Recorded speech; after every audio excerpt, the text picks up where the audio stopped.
It is getting late, so I'm going to get right to Steve Langford, John Hine, with their update. Steve Langford has a huge penis. What do you got there? Who has a bigger penis?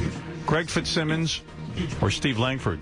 Are these legendary? Greg's big. Yeah. Right? Yes, I'm large, and no problems with up, down. It Right. works. How many inches are you? I don't know. I haven't measured it. I just know from the reaction from people. Steve, did you ever measure yours? No. All right. It's as big as a hockey stick. All right, let's get right to the news. Please, Steve. Just some of the stories we're working on in the Howard 100 newsroom. Is Casey Armstrong now a fugitive from justice? Oh, no. There are clear signs the former Stern Show staffer is in deep trouble.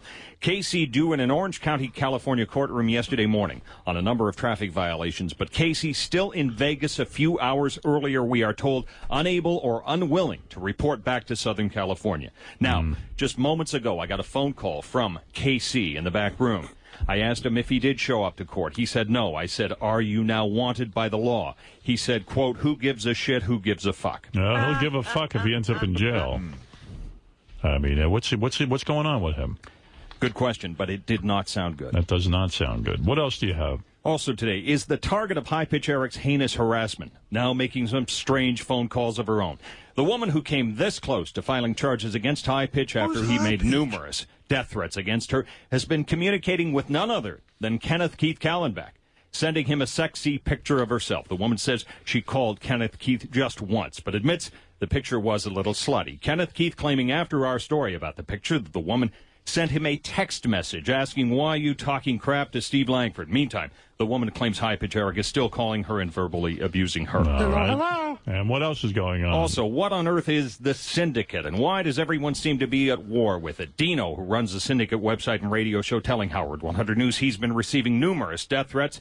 Dino denying his site is engaging in file sharing of the Stern Show, but admits that had been going on until they were asked to stop. All right, Steve Langford, thank you. From Howard 100 News. And the cookie party, back in the news. Yes. Lisa G. asking Survivor host Jeff Probst, who happens to be a big Stern fan, if he would host Lisa G's cookie party next Christmas.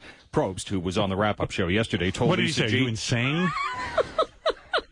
Well, here's the quote. If he's in town, he'd love to. Yeah, right. Jeff Probst said... In other words, no. Jeff Probst had apparently told Gary last year that he would like to go to the cookie party. But Jason Kaplan, who co-hosted the cookie party with Lisa G on Howard 101, now furious with her. One celebrity, Jason says angrily, and he's out the window. You know, it's funny. I heard Jeff Probst on the wrap-up show yesterday, and I thought it was really interesting. And then Ralph called in and goes, this is boring. I was like, gee, I was really into the interview. I thought Gary and John Hine were doing a good job with him, but what do I know? I'll tell you one thing. He looked really good. I'll have to start watching the show just to see him. I ran out of the building. I didn't want to see him. I was like, I just got to get out of here. I'm so tired.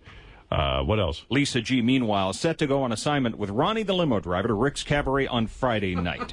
Wow, very good. All right, thank you, Steve. If you see Stern News happening, we're all ears. Call the Howard 100 News tip line 877-33-SIRIUS, choose channel 100, or email us at howard100news@sirius-radio.com. Good job, Steve Langford, Howard 100 News. Let's get right over to Johnny Boy Hine. John Hine hosts the wrap-up show every day at 11 o'clock.